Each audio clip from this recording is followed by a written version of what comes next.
sharing insights and solving problems together by combining historical, climate, food, and economic data so you can make informed decisions as we shift into a new era. Here's what was, this is what's coming. Our world is never going back to 2019, so what will the new era look like? And most importantly, what is immediate that will affect the pocketbook and the outlook into next year so we can all get ready? Thank you for joining. I'm your host, David DuByne. Right along here with Ransom Godwin every Thursday night, 10 p.m. to midnight, many Ice Age conversations rolling you through the mind experiment that we call reality that is being bent, twisted to something that we just don't understand. As we say almost every week, I can't believe everything that happened this week. I mean, really, the amount of change that is going on. There is some, warning from Washington with all the craziness going on there. Set that aside. It's not really a political. But I do want to point one thing out. Matt Gaetz, the one who got McCarthy removed, he had this tirade of an interview earlier, and he starts going into the BRICS. It's 6 new countries, including, OPEC nations and monarchs and, G20 nation joining. And then he goes in, if we're going to lose the dollar, I'm going to be judged in history on that.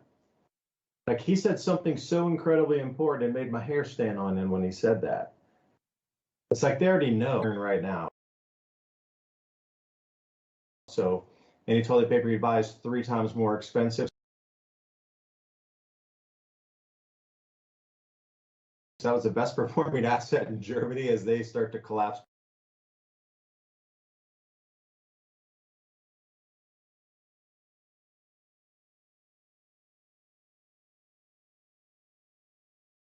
Back to the Stone Age. Can you believe it? You should have held it in the COVID. Ransom, glad you're joining me. Things to jump into the bizarre. Well, I thought I included Ransom in there. Ransom, hang loose. If I didn't get you on, I thought I included you in on the call. I'm here. It sounds like your mic keeps cutting out. Welcome. No, I'm not sure. I was checking the broadcast because I heard some interruptions in your mic when you were talking, and I didn't know if that was just on my end or what was going on. Oh, thank you for letting me know. Again, I got one of these nasty little Microsoft updates. And you're right. So this should sound better right here. Hi, communication. Hi. Boom. Yeah, that sounds sweet. What I don't like is you get forced on these updates, and then once you do, it reverts and defaults things back to their original settings, Skype being one of them, every time a reset comes through. And also, banks now, you always have to get the code by the phone. So I just see a lot of things. They're trying to figure out who's still alive after this to use the phone to get into their accounts. I don't know. I interrupted you, man. Go ahead. My bad. No, I was just tripping on that. In my opinion, I've been kind of tripping on the same thing. So I've been looking at the little games that they're playing back and forth in the government right now. And either A, they really up the script of drama so that people would pay attention to only the little dramas going around Washington, D.C., or B, they really are trying to set up the American public for a civil war by using these. I mean, I don't mean like Hollywood, but they are actors in the way that they push agendas, opinions, and different things to get people riled up to follow one of those concepts or the other, whichever one, that they heard in all of it. But, it could be a C, which I doubt, but it could be that some actual patriots or people that have felt guilty about selling out the U.S. is basically what's been going on Capitol Hill for some time, are actually trying to throw a wrench in the gears and stop it from happening. They keep arguing back and forth about whether or not we would like a government shutdown. I think that most people would get a great wake-up call at least those that don't depend on the government, that their lives would kind of continue unchecked there for a while everyone else would be panicking about failing because the government's failing. They forget we used to live in a country where the government didn't have their hand in every single thing that you did. So at one time in the government, people were living out there where they lived at their house. They took care of their food. They took care of any kind of utility needs that they had. They took care of it themselves. And they still found time to, have social lives and have a presence in their local religious center. They did all these things while working full time and having lots and lots of children. I don't know if time was moving slower back then, or it's just that there's a 1,000% increase in fake reality distraction nowadays. But I hope that really some people are being genuine and trying to throw the wrench in this machine that we call the swamp of DC. Because they obviously have not been doing anything in the American people's favor for some time. You can go ahead and pick your team and, put on your jersey, because think about this. And I thought it was really dumb at the time. And I don't know whether or not, people just get caught up in the tribalism and I know that that's a reality. But at the same time, I had this weird little theory that the people that were, behind the Trump campaign, like them or not, went around with the WWE or wrestling type business model. And they did a lot of research on how to gather big crowds of people and hook them in with the tribalism. Now, this exact thing they used in the 2016, the kind of MAGA wave. Now, I have no problem with the idea of making America great at any time. Again tomorrow, again the next day. That's great. No problem with that. What I had a problem with is what I thought wasn't a good idea. Not that there was anything nefarious behind it, but I just didn't think it was a good idea for half of the public to start wearing a type of uniform. In this case, it was, American flags and MAGA hats, and it allowed the media and the establishment to say, look, there's them. And then there's us and there's them. And that's really when they started pushing this division and making it a constant thing, ticking at and pecking at the mind of each American, this divide down the middle of seemingly different ideas. But in the backdrop, they all vote for the same programs. They're all saying yes to giving, our money away to proxy war somewhere else in the world that really has nothing to do with us. Meanwhile, there's no money left for veterans. There's no money left for homeless people. There's no money left to, actually exercise the law and protect the rights of the individuals in the U.S. And that would include, protecting them against invasion.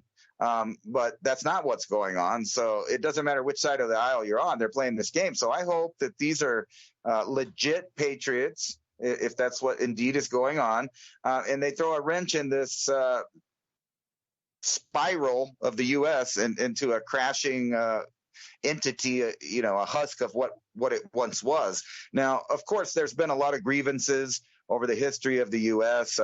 People bring up slavery a lot. They always leave out the fact that we were the second country in the world's history to outlaw it. So I guess, we came in second to the British. But they forget that a lot of firsts happen over here. The whole changeover of the mentality to treat human beings as, civil and civilians, and to have a melting pot of different people and different ideas together, that's right here. And that scares the elite, because it showed that human beings, when given a chance, will co-opt and work together and have a sense of nationalism and pride in their community, no matter what color they are. So what they had to do is drive that separation tool back down in there again and start spreading these ideas that we're the bad guys, and therefore you should disregard anything that was came with the founding fathers, because they were associated to having slaves at that time, like a lot of people around the world. But they leave out the fact that these were really, really educated people. So when they wrote the Declaration of Independence, they didn't accidentally say all men were created. They could have very easily, specifically said which men they thought were created equal, but they didn't do that. They obviously wrote that in a way in which the topic would come up later because it needed to be addressed at the time. You can't found a nation that has slavery and also say that all men are created equal with inalienable rights given to them by their creator. So they knew that they would have to address this issue when they wrote the document, and the document being something that the elite are terrified of and hate because it's the idea that you are by yourself an important entity in the world because you were created by your creator and you're born and you exist, and therefore you can protect yourself, and therefore you can have an opinion, and therefore you can have your pursuit of happiness. And this is what they have tried to erase, strip away, and make people forget, this idea that's new in the world. And think about that, the long history of human beings. This is the first time we have a document that anybody from anywhere can read and understand that saying in there means them. No matter what they look like, no matter what their religious belief is, no matter what their skin tone is or their country of origin, if they came here and they assimilated into our system, they know that document is talking about them when it says all men. And, I hate the new language where it seems like that's leaving the females out. And of course it's not, because writers always have used the term men and mankind to represent the entire human race. So now we're at this point where they're throwing all this stuff, and, it scares me because even if it's a legit movement going on, the powers that be will use it for what they've been wanting to do for a long time, which is create a civil war in the United States. And they have to do this to complete their one world order or their great reset. They can't do it without doing one thing that Americans have that no one else has in the world, and a document that backs up the concept, and that's the right to defend yourself and the right to have free speech and pursue your happiness. That terrifies them. They hate it. They have to destroy it. And they know they can't do it with an outside force, just like many a general known that they couldn't do that to the United States. We have to do it to ourselves. We have to do it internally. So if we let these actors, these clowns on Capitol Hill, divide people and, create division that's really at the forefront of mankind's thought in America, then they have achieved their goal. And that is divide and conquer. And that's what they've been doing. And they've been pushing that so hard. And it's kind of frothing up to the top. But I have faith that just like every time they try to pull this, there's a core of Americans that just don't buy it. We're okay with other Americans. We're okay with the world. We want to trade with them. We want to have freedom. We want to spread the idea of freedom. And, those two ideas, the Great Reset and our founding documents, the Declaration of Independence, the Bill of Rights, they just don't mix, do they? They are like oil and vinegar. No matter how many times you try to shake it up, they're going to separate into two different sides, and they know that. The problem is that they're convincing people to give up their own rights, and there are many people that are joining the wrong side of ideas simply because they just don't understand. And I've seen numerous articles talking about, the majority of Americans nowadays that are under 50 don't even understand the Constitution. They don't know the rights that are in there. And, if you don't know your own rights, how can you respect someone else's rights, right? Because once you know that you have the right to exist and you have the right to think, well, that allows you to give that same right, in your behavior to someone else, because you wouldn't want those rights stripped from you. So, of course, the people that believe in those rights would not want to strip them from other people. And that's where I think they're trying to derail the American people. And if they can't get it going culturally, they'll starve us until people are so upset and so irritated that, it'll just be one match that's struck that will set the whole thing on fire. And I think that's what they're going for. And you see that in the inflation. I just watched a YouTube video earlier where a guy was walking around Costco comparing prices of a video he did just 1 year ago. And he was saying, I don't think that if something costs this much and then it's double the price in 1 year, that's 17% inflation. That's more like 75 to 100% inflation. Yeah, I would agree. And, just for everybody out there, as a statement on the record, I will not put my energy into that division and getting out to hurt other people. That's just not part of me at all. And I think that's the same for almost every single human being out here. They're not going to want to get involved in the fray and start it. There's a huge difference of people trying to get you riled up, to get you out to the street, to bring whatever with you, to show it, and then, have later on somebody knock at your door and come with a warrant. Somebody coming up directly to your house and start banging the door in and kicking the windows in to try to get into your place, that's quite a very, very, very different thing. But I will not get drawn into this whole media meme with Clown Hill, if for a better term, pushing people in to start fighting each other for no reason. That the human just mechanism is stability. You have to be forced into that fighting. And if we all say no, we're not going to use our energy for that. We're going to use our energy to point at the true villain, and we're going to use our energy to rebuild our society. And we're going to use that energy to make not only this country, but the world great again, away from parasite control. That's where it needs to go to. I refuse to put my energy into any civil splitting of humanity. We're all made in the image of God. We are from the Creator. I am. I'm a part of creation. I'm a part of the Creator. Everybody is part of that same creation and part of that same Creator. So to try to get us to think that we are nothing more than an expression of creation, that somehow we're supposed to divide that based on an ideology, that's insanity, truly insanity. Now, a direct threat of, your safety. I mean, if you come up to my house and you're going to come in the door, you're going to have a big problem. But if you're going to try to, like I say, get me to a street somewhere to protest this or, look at those people over there, whatever, not going to do it. That is a complete waste of my time. And that's a complete waste of time in everybody's time. We got better things to do with our time, like growing your food, setting up your communities, getting your communities ready for these changes. We're going to be rocking through a change here pretty quick. It's not like things are in motion that just can't be stopped. You look at a big, heavy train that's, a mile long, full of coal. That thing's not going to stop for miles, plural. Even if they hit the brakes full on and lock every carriage up, that's going to skid for a bit. And they usually don't ever do that because it'll get so hot that, there'll be some serious damage. It'll take them quite a long time. So, they kind of, in an emergency, half the cars are going to brake on, but they're going to try to, heavy brake on the rest. But still, you're talking miles to stop that train. This is the same exact thing. Same exact thing. You hit a really good point there about rolling the clock back or the years back, the calendar back a bit. We were self-sufficient.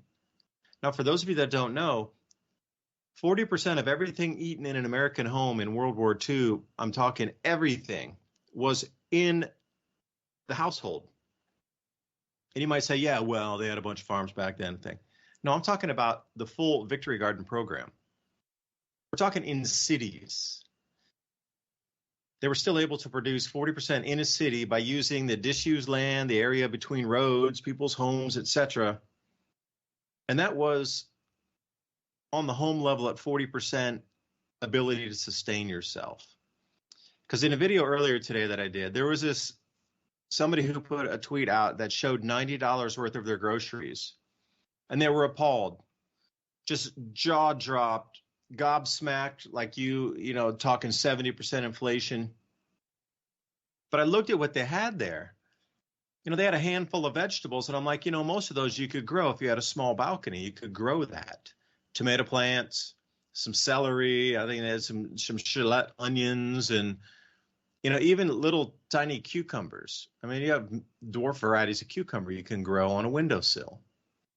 When I was just looking there going, no way, you can grow a lot of that, yet the training to do that, I don't fault that person for complaining at the prices of the groceries or fault them at all for not having the training to be able to grow food, because that just was completely wiped out after World War II, moving into the 1950s and 60s. They wanted to get you completely back on that system. And I know we had this conversation before. And after World War II, of the total consumption of all meats, including farmers and not just neighborhoods, it was around 60% of everything locally was completely self-sufficient. The only thing they really needed were like refined motor fuels, steel, and this types of things that they couldn't make in their own local neighborhoods.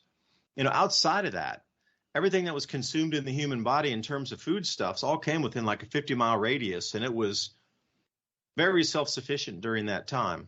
I can't say 100 because I don't have that exact fact, but I know I can guarantee 60. Then they, after World War II, like, oh, life is so easy. We're going to go to the Green Revolution, and we're going to mechanize everything, and we're going to set up these supermarkets. You don't have to grow your stuff anymore. Why would you waste your time? It's so easy. It's so fresh. It's so cheap. And they got us away from that. So I was actually in Costco and Sam's Club today as well.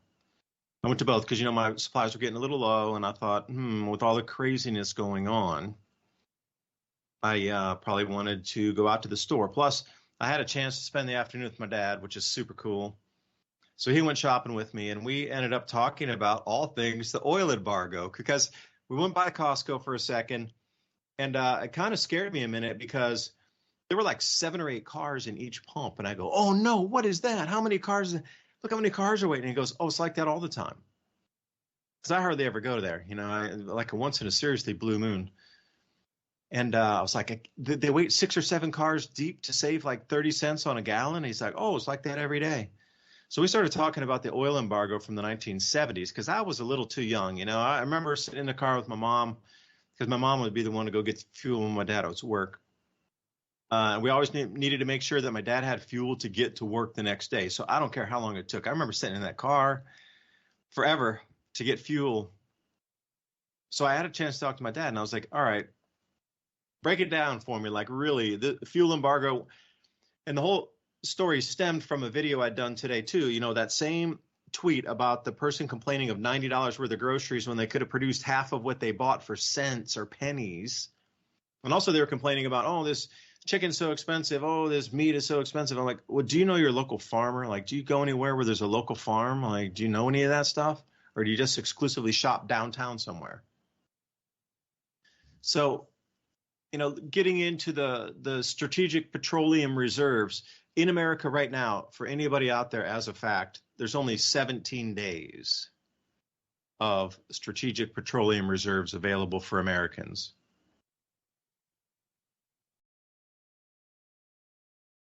Ransom, can I get a sound check? Sound good to me, man. Okay, great. I was looking at my computer and it looks empty there. But 17 days worth of petroleum reserves. And I was telling my dad this, and he's like, oh, wow. Sounds like if they turn it off or if something happens, then we're not going to have any petrol. And that's how the whole conversation started about the oil embargo in the 70s. So I was asking him about it. And he's like, yeah, it wasn't like every station had cars snaking around the block. And it depended on what time you went, if you went super early or super late, just before they closed. And he was very clean that, yes, there were some places in cities where the lines just wrapped and wrapped and wrapped around the blocks, people waiting. And they didn't idle their cars. They restarted them every single time to save the petrol, because there was no, like, each time a car moved, you started your car and you burned the starter and you moved up one position, right? Nobody was idling anything. But what was so funny, because I was like, remember he was telling me about the gas wars where, there'd be 2 petrol stations across the street from each other. And some places would offer it for like 35 cents. And then the other place across the street would offer it for like 32 cents per gallon in the United States in the 1970s. But he's like, during the oil embargo, the prices jumped astronomically. So I said, well, what was astronomical? I mean, how much was it? And he goes, about $1.20 from 35 cents to $1.20. Maybe some expensive places will call it $1.50. And he looks at the signs, and we drove by a couple petrol stations as we were going about our day, and it was like 325 here in East Tennessee right now for just regular whatever junk they're putting in it now, the ethanol E85. Anyway, it was 325 for the lowest price petrol in the stations. And he looks at me, starts grinning. He goes, "Look at that price. Even when we had the exceptional, unbelievable price rises that freaked everybody out during the oil embargo, that was still a discount bargain price to what we're paying today." And that really kind of it framed it really well for me, that, what we're heading into here with petroleum reserves going down to 17 days worth of stock. Before it was 2 years. You have to realize that before Biden comes into office, and I don't want to make it political, but it became political. We had 2 years worth of petroleum reserves through the pipelines, re-injected wells, because a lot of the wells that had been drained, they re-injected oil down in there knowing it was an encased area. So they stored not only above ground in what you consider tanks, but in the pipe itself. And then also they re-injected wells to fill it up where they knew that there was no cracking in the well itself. So it was just a refill, and then they could start the pumps again and pull it back out if needed.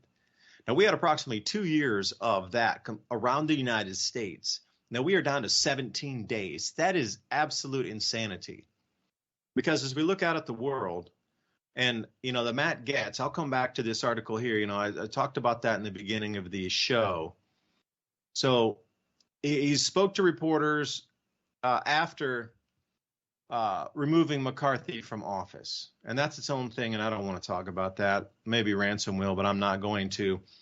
But he was surrounded by those reporters, and he goes and he says, "This makes me sick to my stomach. This validates all of the things that we're seeing across the media about the majority of the world wanting to de-dollarize." And he goes into this 1 minute and 50-second speech of just napalming everything out there in its path. Because the U.S. dollar is collapsing and will be rejected by nations around the world as a means of trade. And he gets into it and says, the de-dollarization, if we're going to lose the dollar. And for me, I'm like, what does he know if he's already saying if we're going to lose the dollar? It was more like if you changed that one word, when we're going to lose the dollar, because he was so clean talking about all these other nations, including OPEC nations, which winds back to the oil embargo part, that he is very clean and clear that he understands monarchies and OPEC nations now are in the BRICS and the Belt and Road Initiative and the Shanghai Cooperation Organization. And they will settle with gold or any kind of commodity that can be traded amongst nations. Now, he just goes on a tirade about this, but, if you got a high-level official that all eyes are on this person now, this is the spotlight figure in American politics. He's talking about de-dollarization now. And I'm just curious, when it starts to make it through the mainstream American psyche, that our dollar is going to be worth less and less and less. Because that term hyperinflation that you hear, it is a psychological triggering of extreme spending the second you get your money, because it's going to devalue. So example, Argentina, I covered this yesterday in my video on ADAPT 2030. The Argentinian peso currently is devaluing at 12% per month.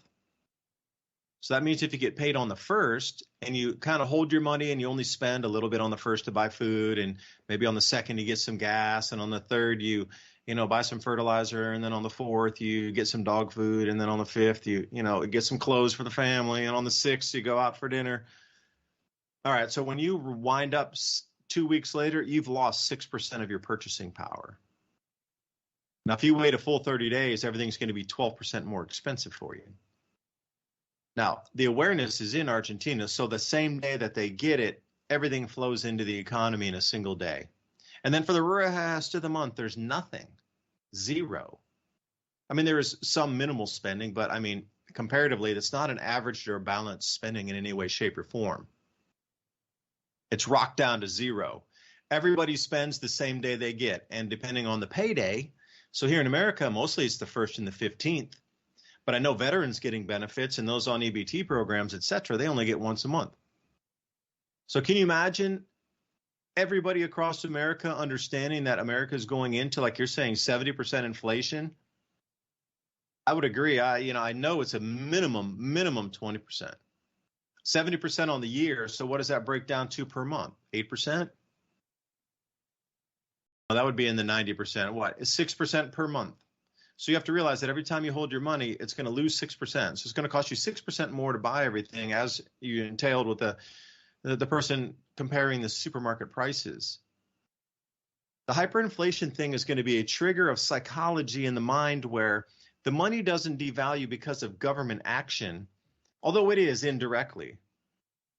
It's the awareness of the populace that each day they wait, or each hour, or each week they wait, that they're not going to be able to buy as much. So everybody's going to get on the same bandwagon that they need to spend everything immediately as quickly as they get it.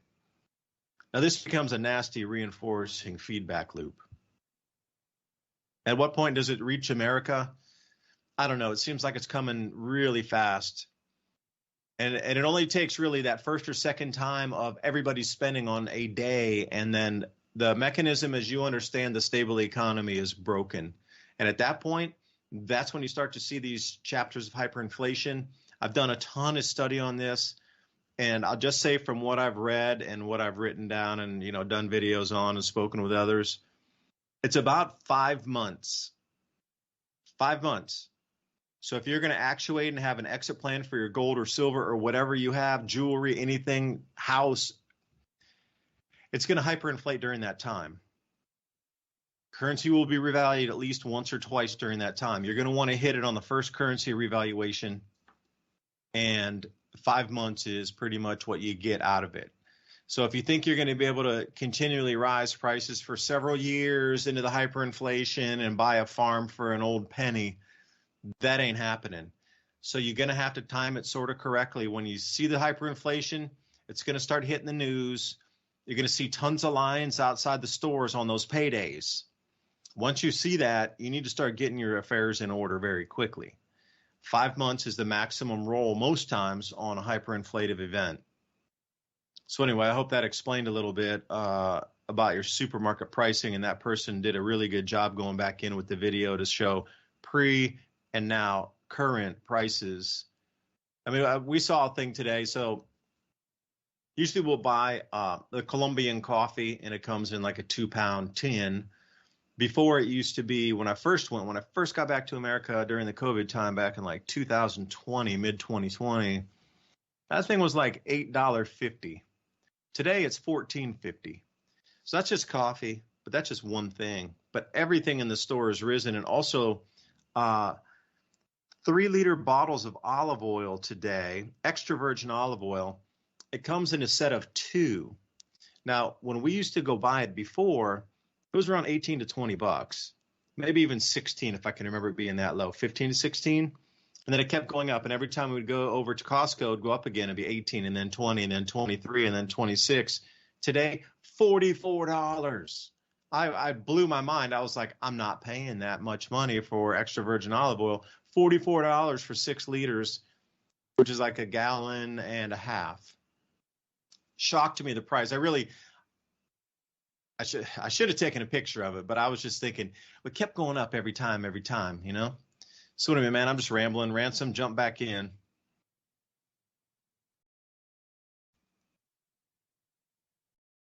Yeah, it seems to be all set up where, they have a plethora of excuses why food is about to go up. And, we've been talking about this just about for 2 years straight. And I'm just looking like the companies are freaking out also because, there's new trends of people, they're worried that they're taking too many pharmaceutical drugs and they're not going to be spending as much money on the food that's out there. And then, I saw this article from Natural News, kind of gets to the meat of what's going on around the world, where it talks about, will World War III be the excuse for extreme food rationing across America? And I was just thinking, that might be one of them. And it seems like that they're headed full steam for this and that they have to have this. The whole reorganization of the world depends on them changing some, elements of the world right now. We spoke a little bit about that before as far as the American end of that, but we're not the only ones. There are different countries around the world that if left alone, they could be completely self-sufficient, and they know that. So you have to get in there with your hooks in every civilization around the world. And we've talked a lot about how there's a reorganization of investment that's kind of going around the equatorial regions of the planet. And then you see articles like this, which it's a good article, and it goes through World War I and World War II, and how hunger was a major problem through those unfortunate events. But they're trying to set up this event again. And just think about all of the chicanery that's going on, the shenanigans in Washington, D.C. Wouldn't it be great for them if any number of things happened where they could say, well, it wasn't our fault. We tried. We tried to keep it together, but, we just couldn't do it. It was because of them. It was because of them. What do we got? Well, let's make up, some homegrown terrorism where there is none. We'll, if the dollar busts, that would be a great one for the politicians. Because, they'll be like, oh, it's not our fault. And then one side will be blaming the debt and the other side will be blaming that they shut down the government so many times and they wouldn't let their socialistic programs go through. So there'll be a bunch of finger pointing. And what better way to get out of that than historically where you reset financial systems by having a world war? My son asked me about that movie Schindler's List. And I said, yeah, that's a pretty trippy movie from the 90s about the Holocaust and what was going on in Poland, to be there. And, if you watch that movie and listen and pay attention to the economic points in the movie, and you'll see like that movie explains everything about how things get reorganized from start to finish. So we're using the Hebrew there as an example, unfortunately, at that time.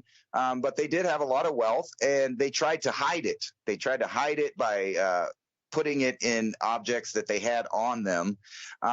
But the point in which that they started doing this was way past the point where they should have been planning ahead. Unfortunately, it was they planned a little too late. So a lot of them were trying to wear it. And they ended up wearing it and concentrating it all together in the ghetto, where it got taken away from them later. And that's why the groups that were, destabilizing the area were forcing them out of their homes so they would get all their valuables and take it to a centralized location where they could be robbed en masse.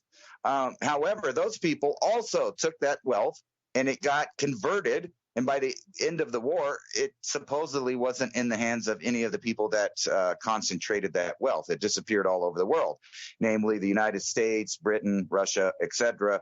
A bunch of people got a piece out of the pie, and none of that really went back to the individuals or the individual families that it was stolen from, obviously. But they put it into world programs, and that's what they always do. So if you don't think that the world powers are willing to collapse the society, strip its wealth, and convert it to a new kind of wealth so that they can use it for their own programs, you have not studied history at all. They absolutely do that. And I see all signs of them doing that now. It's just a more technocratic, technological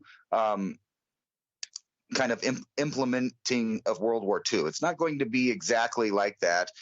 They're not going to go door to door and try to do that because the world won't let them. They already played that card. They already did that. They already, did the theater of war on the whole world once. But all of those people are now dead or dying. So this is the perfect time to do it again, because they know that people are uneducated about historical events, where some of the philosophies like Marxism, socialism, and et cetera came from.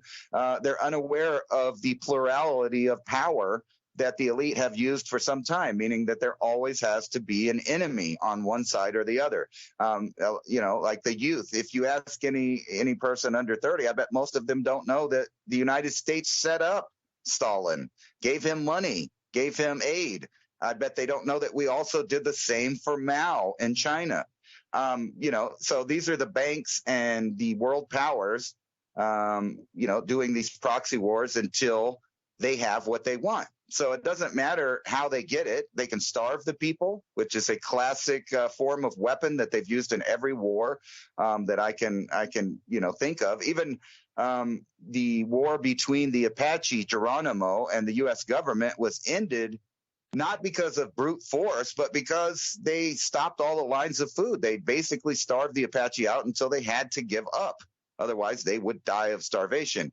And, there's millions and millions of people that died in, you name which war. You can pick the Iraq War from 1991 till 2001 and into 2010, and where probably about 2 million people died of starvation and secondary causes due to the destabilization of the war. And now we fast forward to now, and we had that war, right? And we went in there and we took all our contractors and we put American business in there and we set up all kinds of stuff. And now by the end of this year, Iraq will be completely de-dollared. In other words, all transactions, that are done in the area of this place that we destabilized and then propped up with our own puppet government is now going to be doing business against the United States. So all those millions of dollars we put into it, not only from destroying it, but trying to rebuild infrastructure, is now going to be used to make money in another currency, competing with the U.S. dollar.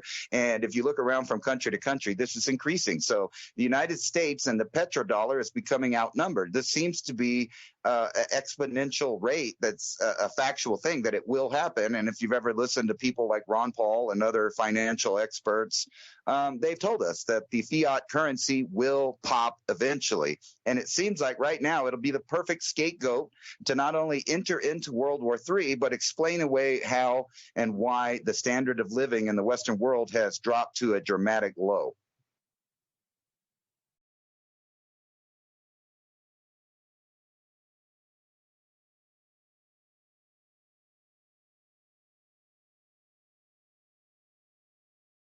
Mr. DuByne, are you there? No, I am here. My dog just jumped up on the counter and pulled one of the chickens that I had gotten down. It's the second time she did that tonight. So I heard the thunk out in the kitchen right when you were finishing up talking about the Iraq. I said is so getting what you deserved. And for those of you in America, I'm not anti-American. It's just that was a Charlie Foxtrot going up in there and taking over that country because Gaddafi wanted to move over to, or I'm sorry, that was Libya. Hussein wanted to move over to gold-backed currency just like Gaddafi did. Now, at that point, the American military was super, super strong, and we just overused that. And anytime you want to call him a dictator, okay, that's what we know in the news. An American was fed as a dictator. Those people were ruled with an iron fist because they had to try to control the tribalism. But then they wanted to do good things with that money and get bring their countries up. Literacy, cleanliness, water programs, hygiene, they cared about their people. And the way that we portray them in the media is something completely different than what they were trying to accomplish with their nations by breaking free from this American homogenate, using the U.S. dollar and be beholden to it and having it as the only thing. They wanted to set up gold systems for payment back then. That's why we went in there. It wasn't about the invasion. It was about stopping a gold-backed currency from forming in the Middle East. Pure and simple. That's all it was about. And all the other narratives spun in there about the oil and this, that, and the other. You can look back in World War II. Yeah, Hitler was given the green light to run into countries. And then suddenly we got to fight him now. That was the same thing. Jeez, it's just copy and paste, repeat and rinse. So on the Mini Ice Age Conversations podcast channel, reading through the comment box here. And Sassafras, I'll get to your bit about silver. But talking about Hungary, 1946, inflation was only 44%. And then this is 567 by 890X, giving this comment out here. And then, so at the end of July 1946, inflation rate was 41.9 quadrillion %, causing prices to double every 15.6 hours. Can you think about that for a second? Prices doubled every 15 hours. Like, can you imagine? You would have to be paid by the hour, literally, maybe hourly payment. I work for an hour. You got to give me the money so I can go buy bread for my family, and then I'll be back. Because at the end of the day, you would have lost 50%. Imagine working a 12-hour day for somebody, working hard. You're out in the farm fields, you're doing a factory job, whatever, and you're in there for 12 hours. But by the time you get out of that to go buy anything, whatever your wages were only bought you 50% of what you went in the morning. That's insane. That's really crazy. And Sassafras wanted to come over to the U.S. debt clock because I actually did this on a video just a couple days ago. So if everybody wants to go out to usdebtclock.org, it's a great one. And also there were some anomalies in the usdebtclock.org because when I'd done the video in the morning, it was still at 33.1 trillion. But by the afternoon, somebody sent me a couple screen grabs that said, hey, it jumped to 33.4 trillion in an afternoon. And I'm like, wait a minute, that's weird. I just pulled this screen grab this morning. But anyway, if you go to the right side, remember there was the dollar to silver ratio that was $0 per ounce. Well, they've added a couple new columns there to explain it. The dollar availability in the world is shrinking. So the dollar supply is now going negative. So when you pull money out of circulation and take it in negative, that explains why there was $0 per ounce on the gold to dollar ratio and $0 per ounce on the dollar to silver ratio. I did a full video about that 3 months ago, maybe. But now they've revamped it. Now they actually have the dollar to silver ratio over a 5-year average and then a dollar to silver ratio on a 10-year average. So if you're listening and you can't go to usdebtclock.org, if things were to stick currently with the amount of debt we have, with the amount of silver we have here in America, and worldwide as well, Mexican production has just dropped off a cliff. So we kind of, pretty much have as much silver as we're going to get. There'll be some trickle in for new supplies, but without all the new usage in the green economy and, the military applications for it, it's just, there's not going to be more silver. So if you're going to look at the 5-year average, it's $1,558 per ounce. And if you're looking at the 10-year average, obviously it wasn't as bad 10 years ago. So we're looking at $1,120 per ounce. Now, the thing is, if you do the dollar to gold ratio on a 5-year average, it's only $12,596, which is far, far, far, far less than, because silver's $2,000 per ounce today. So that's a 6x increase. But if you look at the silver ratio, if it really reached parity with the debt around the world to the amount of silver ounces around the world and it became monetary again or even used in industrial applications as a value itself, because you're going to have to buy it at the rate of monetary metals. I don't care if you need it for wires in a computer. Don't care. You're going to be buying at monetary value. People think it's $25 an ounce now. Well, if you're actually going to do the ratio of that of all the U.S. national debt squeezed into the amounts of ounces of silver that we have here, you're looking at $1,500 per ounce. So at $25 up to $1,500, that's a far greater exponent. What's that, 80x compared to $12,000 on the gold ratio, which is just a 6x. Now, also, for those of you out here who can't see the usdebtclock.org, they've added an entirely new column in here. The G7 GDP to gold ratio and the BRICS GDP to gold ratio. So those are two new different metrics that are, something to take a look at. Because the G7 GDP is $72,000 per ounce on that, and the BRICS GDP ratio is 134,000. So obviously there's less control. There's less countries, but there's such wealthy nations like Russia, China, Brazil. I mean, if you try to put that amount into the ounces on the debt of the nations, you're going to come up with a much higher number on that than you would if you have like all the G7 nations spread out. So whatever way you look at it, something's going to break free here. And the only thing holding down currently, the only thing holding the price where it is at $25 or $2,000, it's probably $1,970 today, $1,970 on the gold price.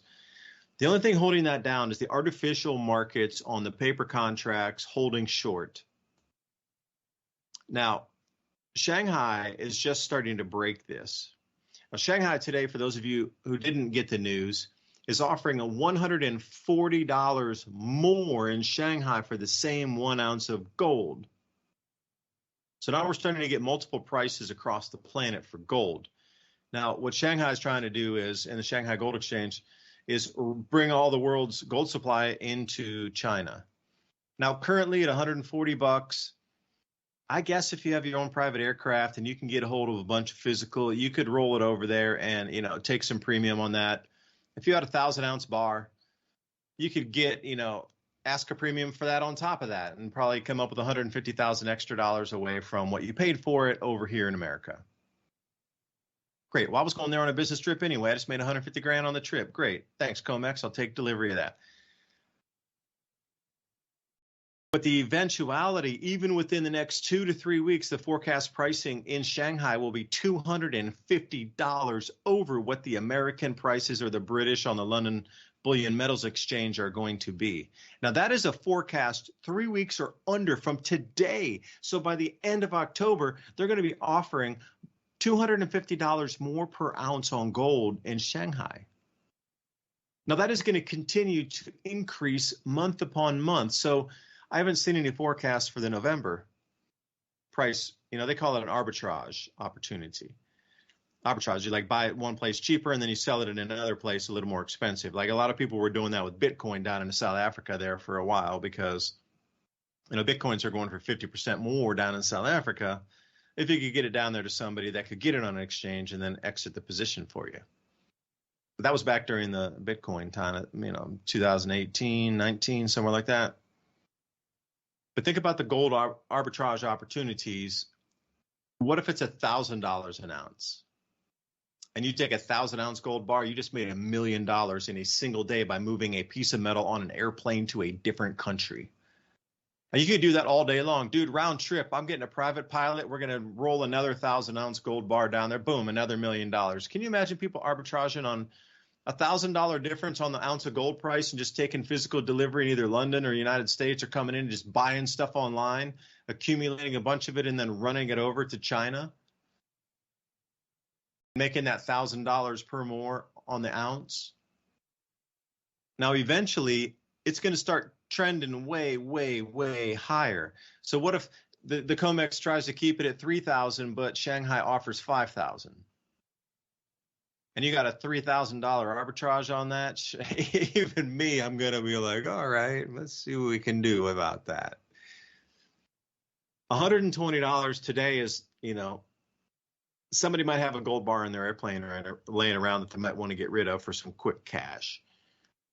But $1,000 arbitrage or a $3,000, what happens if they take it up to 10,000 and they just start making, offering their own currencies backed by a $10,000 ounce of gold? And we're over here in fake land, stuck at 2,000, hyperinflating away.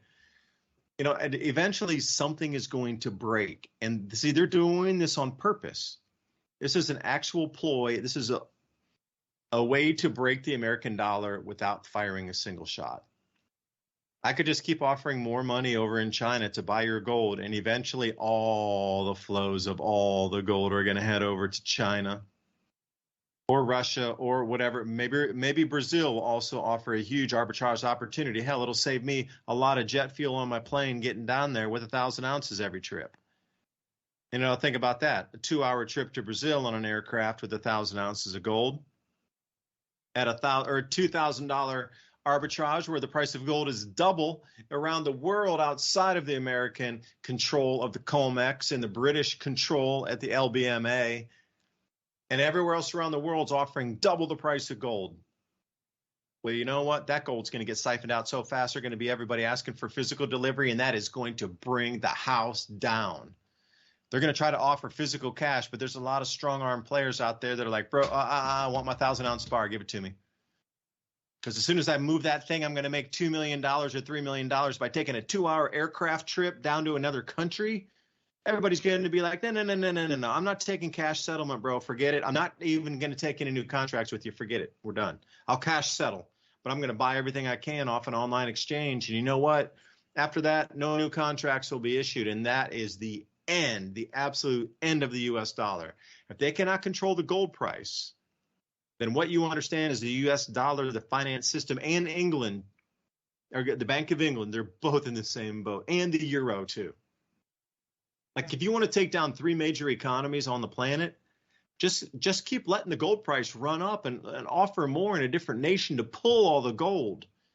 But you got to make it juicy enough that everybody wants to get physical and move it out of the countries. You know, in the beginning, it's only going to be big players because I don't have a private jet. I mean, could you rent one? And what would the price be? Because you got to think about this in a real term. Like, let's say 10 people got together and the private jet costs 20 grand to rent to go down to Brazil. But then you also need the gold from somewhere. So you got other people that can, you know, by the time you run a jet down and a jet back, that'll be 20 grand for the trip on the airfare. On a private jet, no customs, you're in and you're out. But then what kind of gold could you take with you or silver to exit down there and come in and out of that? And would it be profitable? At some point, it's going to roll over into profit depending on, you have to do like a cost analysis, like how many ounces of gold do we get? How many ounces of silver do we need to get? What's this airline going to cost us? And who's going to be the buyer? You know, this is going to be a big business moving metals across the planet here, I assure you. And as the economies are collapsing and things start to, you know, devalue pre-hyperinflation, it's just going to incentivize people to move their metals across borders. It's going to be crazy here in a few minutes. Like, seriously, if you are not getting ready right now for some of these changes, you're going to be left in the soup and bread line, and I pity you. If you're stuck in the soup and bread line, they're going to make you do so many things. You're going to want to take your own life before you're going to want to do what they're going to make you do. That's where it's going. And, you know, there was a perfect thing with Schindler's List. Like, yeah, that movie was a mind blower.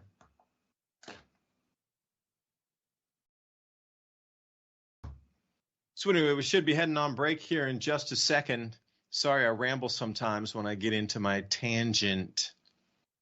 But Maud O'Dib culled 10 broilers and hauled 600 pounds. Today, the demand for gold continues to flourish globally. History proves that fiat paper money is designed to go to zero through inflation, whereas gold has intrinsic value in which it maintains forever. Paper money is a debt instrument. Gold is an asset of wealth in its own right. It does not depend upon any governments, corporations, or individuals' promise to repay. ITM Trading has spent the last 27 plus years developing a team of expert researchers and analysts to make this possible. Simply put, we build strategies which are historically proven to protect your wealth and assets through any economic downturn or currency collapse. Schedule your free gold and silver strategy call 866-834-1422. That's 866-834-1422. Or go to learn.itmtrading.com/MIAC and keep watching Mountain High Time and Mini Ice Age Conversations if you know what's good for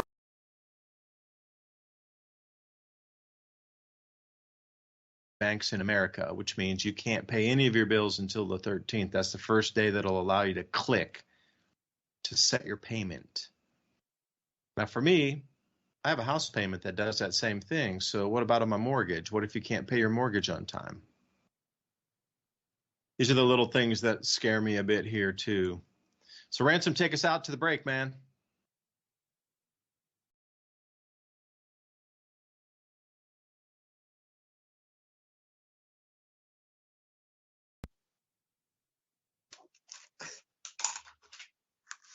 I can hear you in the background, but I don't know if we're on air or what's going on here. Yeah, well, we're still broadcasting, so there just take us wasn't out no until break the this music time. starts. I don't think the music's going to start. It's the break's over. Some kind of glitch. You had something super special planned for the break tonight. Yeah, I don't know what's going on at Rev Radio. The little mid-hour thing didn't play tonight, so I don't know. But you talked through it, so we're already in the next hour. Yeah, everybody listening, you can take your own bathroom break when you need it. We had something going on at the Twilight Zone that we were going to run during the break because we thought it was so perfect for this day and age to run. And you know, the episode that the voice was pulled from, that we were going to overlay Rod Sterling's voice changed by a quarter octave. So it's not actually his voice. It's a quarter octave changed. So it's similar, but not exact. But anyway, the episode was in the it was early 1960s, like 59 or 1960. That episode ran. They gave all these warnings that Russian aircraft are coming over. And this was during the height of the scare of the nuclear thing. So everybody dug a bunch of bunkers in their neighborhoods. And this guy was the only one who had a bunker in his current neighborhood. But they gave the warning that the airplanes are flying, the bombers are coming over from Russia, they're going to nuke everything. So he got him and his family down into the bunker. But all of his neighbors got all together, and with like 15 or 20 of them were able to break through his bunker with a bunch of huge like timbers and crowbars, and the whole neighborhood working to break into the thing. And they finally broke in. And just as they were getting in to kill the guy and bring him out and rip off his food and steal everything from his family, another announcement came on and said, "Oh no, we made a mistake. That was just our own Air Force doing some practice runs. Sorry, my bad." But that was the same exact episode that we pulled the voice from to be able to bring you that content during the break. Spooky, yet fills the blanks in for what's happening today. Like that whole scare in the 1950s and 60s, weird. It's overlapping again. I can play it for our video viewers, and we can come back after a short 3-minute pee break. We'll take our own break right here. Yeah, I don't know what happened. Some kind of glitch at the radio. They didn't play their mid-hour break there like they usually do. I was wondering because I never heard the music Ransom. coming. Now Ransom used AI to create this ad here. So what we do is we try to take these different voices through history, and then we change them slightly, and we create an avatar that's not exactly the same, that looks similar to the person, but it's not the same person. So we're doing two different mechanisms here. So enjoy the next 3 minutes and see if you're listening and you can't see the audio, or I'm sorry, you can't see the video, but you can only hear the audio. Drop a comment in the comment box and see if it moved you, what kind of emotion you felt during the message, and if it reflects on today. But please remember, this script and the episode that it was taken from was from the late 1950s, early beginning of 1960, to put it into perspective. Well, now see how it overlaps with today. So Ransom, let it roll. Yeah, I had to modernize it, so I rewrote the script because it's a new the script, it's a new but it time. came from that. It was originally from that definitely 59, 60. All right, here we go. So this isn't going to play over the radio. It's only.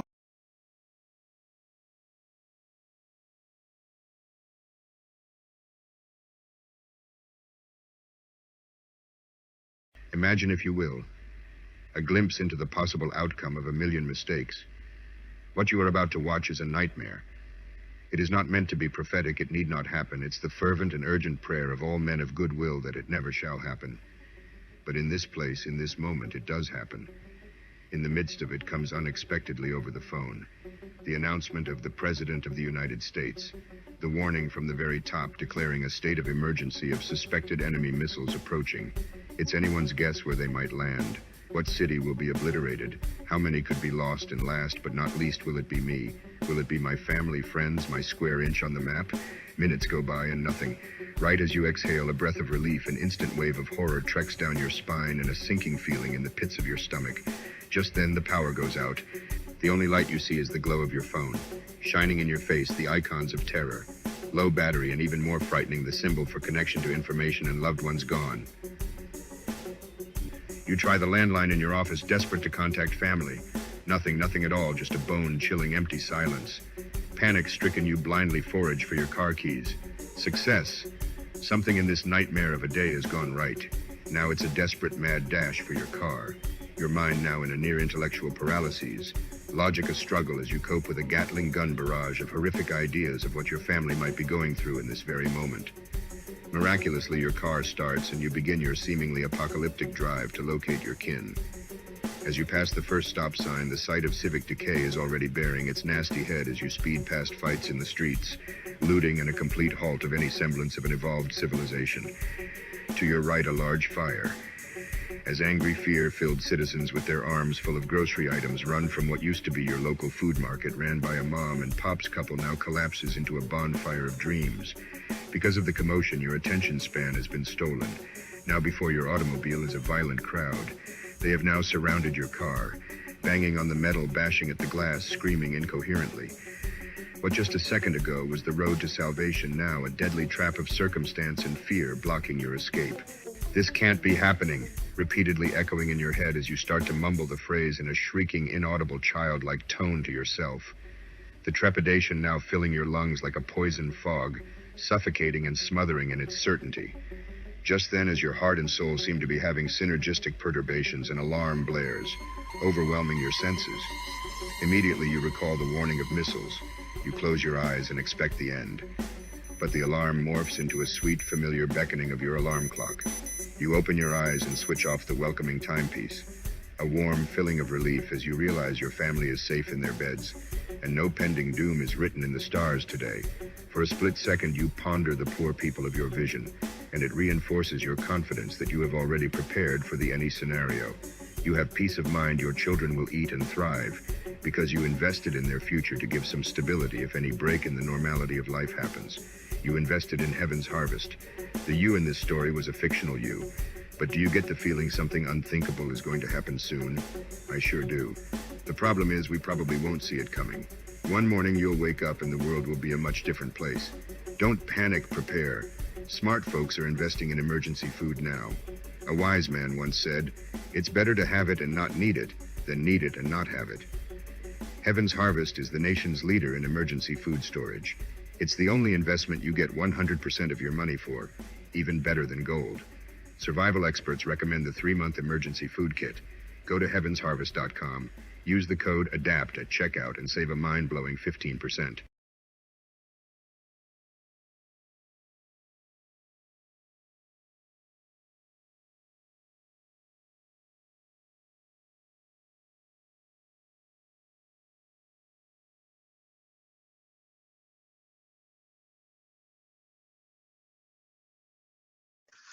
And there it was, ladies and gentlemen.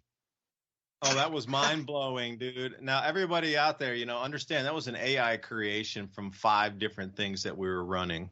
Well, actually, Ransom's the runner on this one. He's the expert on putting it together. But the idea is to consolidate, to have at least a backdrop to figure out what we want to do with personalities and voices. So that was it. So anyway, I hope you can see the overlay with what was taken from a 1960s episode and currently what's happening today. I mean, do you see any similarity? Because it seems like the same script is being run 2.0 on us again. Just like the Spanish flu, COVID-19. Just like the 1960s, Cuban Missile Crisis, Russian nuclear scare. Are you telling me after 50 plus years we're back on the Russian nuclear scare thing again? That's insane, man. We're being played like a fiddle.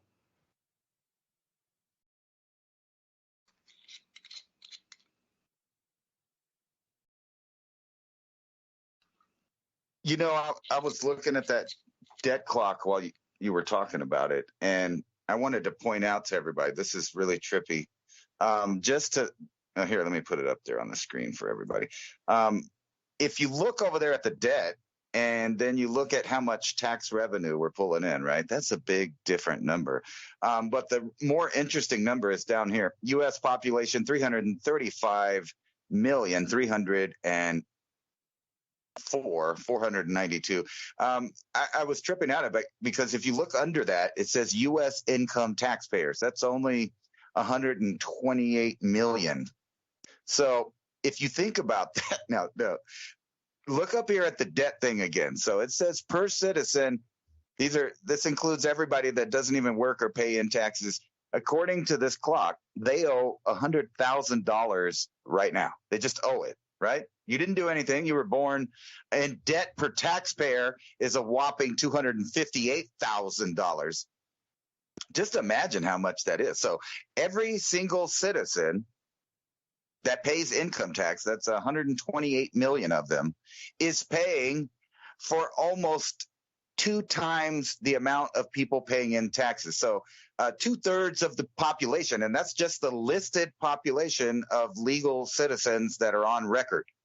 If you bump that up with the 20 million that they kind of admitted to around 2010, and then another 22 million of people that have come in since they've been paying attention during the Biden administration, 22 million more. So that puts that number up about 400 million people, with only about 128 million people paying taxes. Now, if you don't see that that's not a foreseeable if you can't see that that's a system that is made to collapse eventually, I mean, there's no way that we can only pull in $4 billion and owe, or excuse me, is that's trillion? That's $1 trillion, right? That's not, trillion, yeah.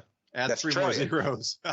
Yeah, I messed up there. That's $4 trillion of tax incoming and 33 trillion in debt. And here, I wanted to ask you about this. So we're looking at those numbers, but obviously that can't sustain for long, because only 1/4 of the population, or 1/3, however you look at it, cannot continually pay for the other 2/3 of people. The other 2/3 of people, these are people that do not pay taxes. A lot of them are on subsidies or socialistic programs that eat away at this number. So you can look over here, at the budget items that they like to show you. And here's $795 billion on just blowing up people. Defense. Yeah, but you also have to let me also rephrase that there. That Medicare and Medicaid obligation and the Social Security obligation, you add those together, and you're already at $3 trillion. And then we have the debt on the Treasury notes that we have to pay back. So, even with the tax receipts coming in, currently, as you look at this, there's not enough money coming in to even continue to service the debt from those who had bought our Treasury bills. Add another trillion after the war. Yeah, you're up around four something trillion at $4.5 trillion, and we're only bringing in 6. And that rollover point of servicing debt at 1.3 trillion, we're at the point where we can't get. There's not enough money coming in through the GDP and that sort of thing, and the tax receipts to continue to even pay the debt. We just don't have enough money anymore as a country. So this is a very important debt clock you're looking at here. It means our country is completely bankrupt, and it will never resolve the problem and the issue of being able to pay the debt back. That's why our interest rates keep going up for the 10-year Treasury note or the 30-year Treasury. They have to entice people to come and take that risk on getting our debt. Like this never ends. It continues rolling from here. Sorry to cut you off, Ransom. No, that's actually where I was about to go. I was going to ask you, I don't know if you saw this, these articles about the Treasury bonds ranking them among the worst market crashes in history, the collapse of Treasury bonds. How does Treasury bonds fit into the overall economic platform there? And then that's not the only kind of bonds, right? There's private bonds and different things like that. But how much? Let's see. I think on that clock, doesn't it show how much debt China owes of ours right here? Yeah. Where is it down here? I thought I saw that. I had a chart where China has exited 43% of our Treasury bonds as of a few days ago. Because the U.S. Treasury used to be a Tier 1 asset, but after Basel III, they revamped gold as a Tier 1 asset. So they knew something was already going to happen anyway. So, the Treasury bond, the more it costs to do that, to that percentage rate that it costs that they're offering out to the world, that's a negative on somebody else that's holding that within our own country. That's why all these banks are getting stuck out when they have to sell to get liquidity. They got to sell at a 43% loss or a 50% loss.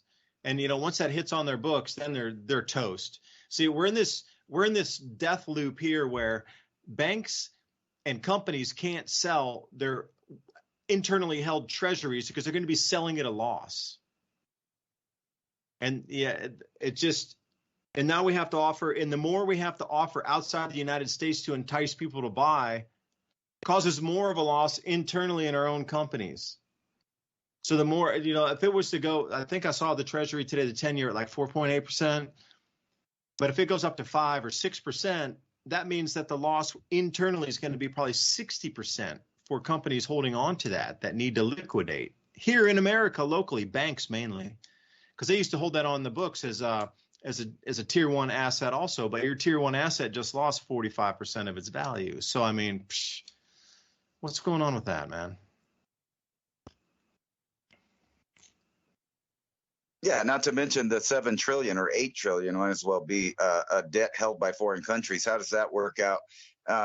Yeah, there it is. U.S. debt deficit for China. And we're giving out all this money. All of these other countries that are against the dollar own a bunch of the dollar. So what happens when they all decide to dump it all at once, like across the board? And then, like I said, this is all leading to food problems, because money problems equals food problems. And everybody that's low on money knows that. You get to that point where you're like, oh, do I pay this or do I buy some food for the next couple days? That is the point in which millions and millions of people are already at. So when you push this thing over the limit there, as far as how much a person can deal with the money not being worth anything and not being able to buy anything till their breaking point, we're already seeing that. The homeless rates are going up. People can't afford to buy houses. And you brought up the fact earlier about, like when you go to the store and you take $100, which, I remember when I was single, $100 might even last me a month and a half worth of food. Maybe not so much when I have a family, but it still doesn't buy anything. You can go there and you get like 2 nice meals for 2 or 3 people. You can get for $100. That's 2 days worth of food. People can't just keep doing that. And then on top of that, we leave out the utilities problem, because, if the food goes up, the utilities go up. If the utilities go up, the food goes up. So when you're dealing with this, this is empire collapse. Nobody wants to talk about it, but that's literally what we're looking at, is the Western Empire. There's a lot of different names for it. You could call it the central banking cartel, but they're one step above the empire. Basically, they're out of it. Just like in World War II, they will be fine no matter who comes out on top, and that's the system that they've set up. So no matter what, the house always wins. So they can crash Russia. Say they crashed the Russian economy instead of ours, or the Chinese economy. Imagine what that would do to the entire world, especially even the United States, because we're so tied into what they're doing. We don't make anything. Almost all of our products are coming from China. So what happens when they dump our money? Well, every item that they send us will become extremely expensive. And then people aren't going to want to buy that, of course. They're going to have to resort to other things. And this comes down to the simplistic answers that really there only is, and that is taking back control away from the powers that be in your own life and becoming self-sufficient. Just like somebody that lived hundreds of years ago might live out on a farm and do everything that they need to do right there on the farm, including make the money to pay the taxes on their land if there was, which, there's always taxes. But that's the only thing that it seems like a portion of the population is going to have to do. I don't know what to really think about the massive amounts of people that are just going to disappear when this happens. And I'm talking about for a lot of different reasons. Crime, starvation or malnutrition, which leads to sickness.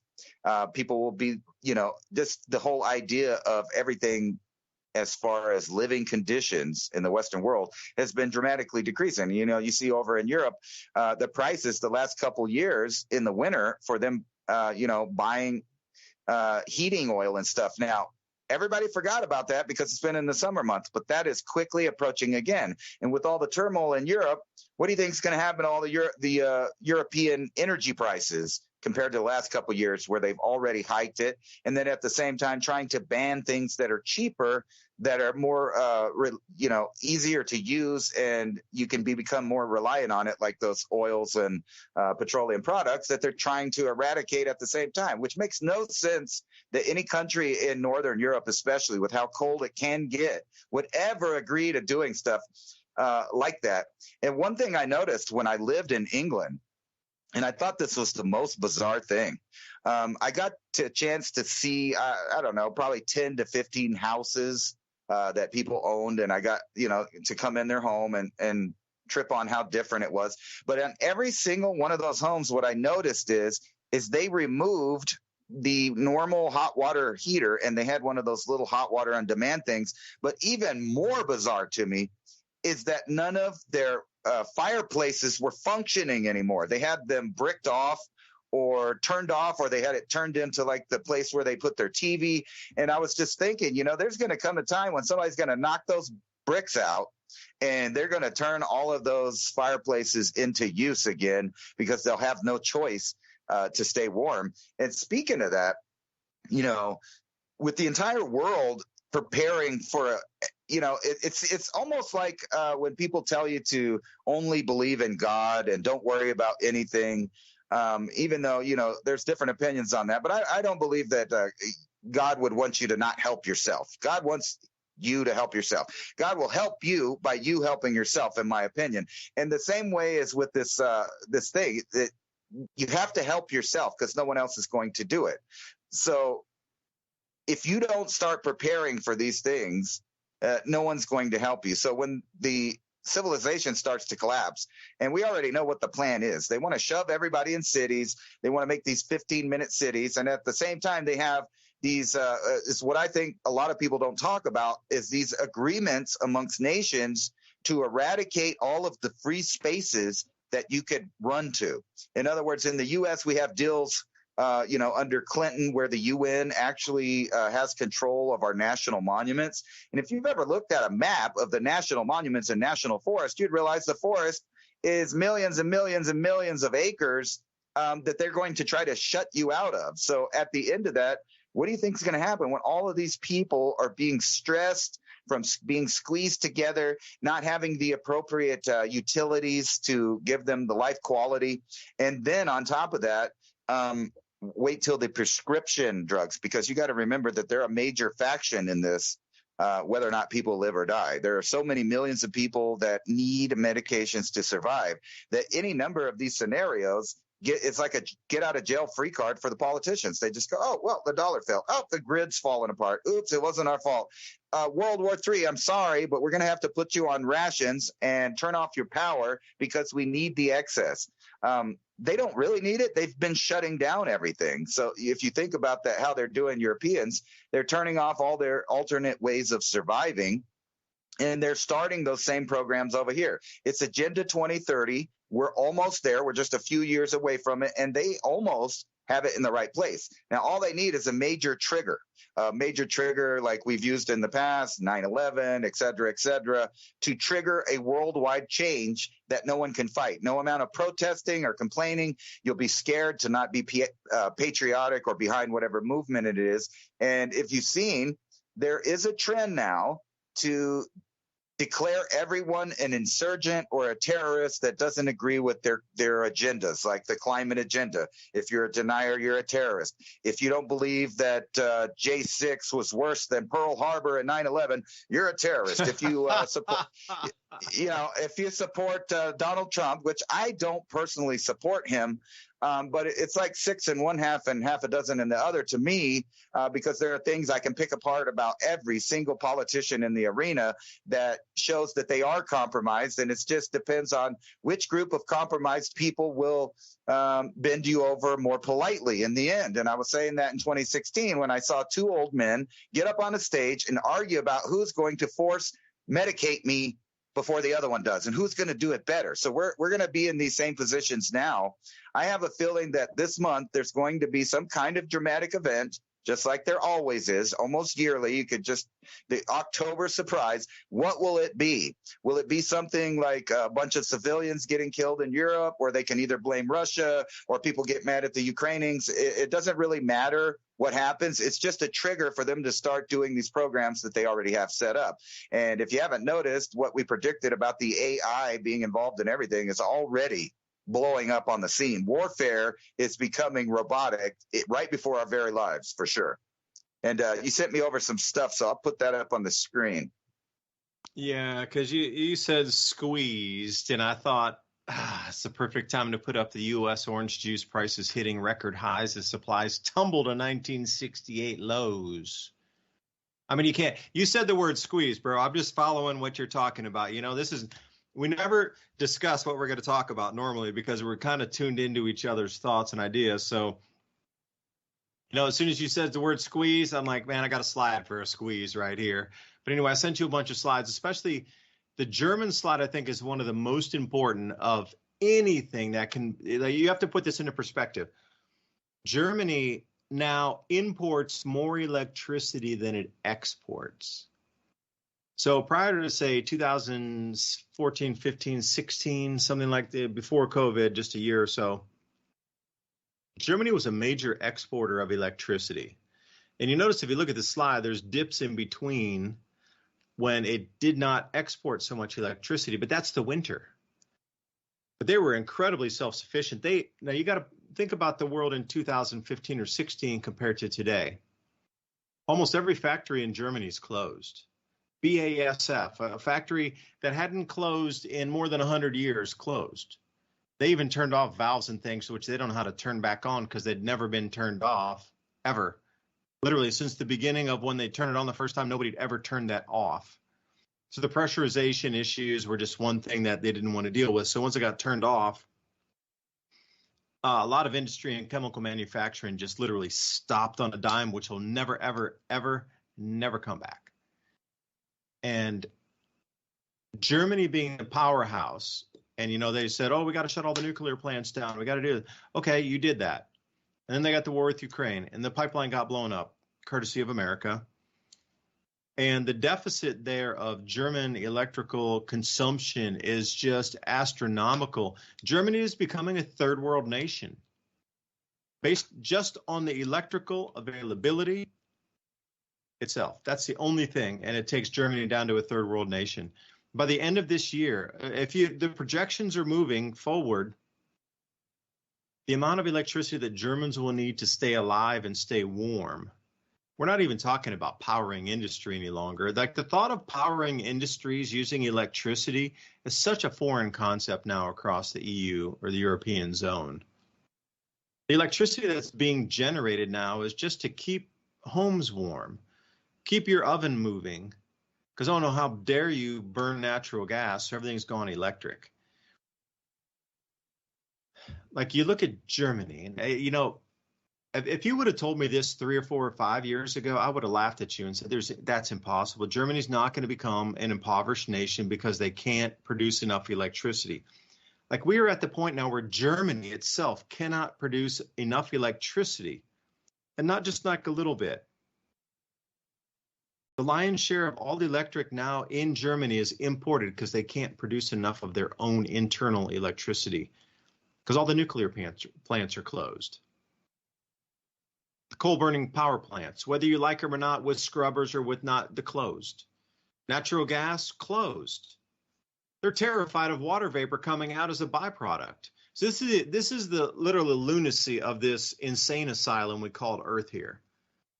That they are afraid of a product that you put in that when you burn it, the exporting, when the smoke coming up, it's water vapor. That's why they have those big ass condensers that come up with steam out of it.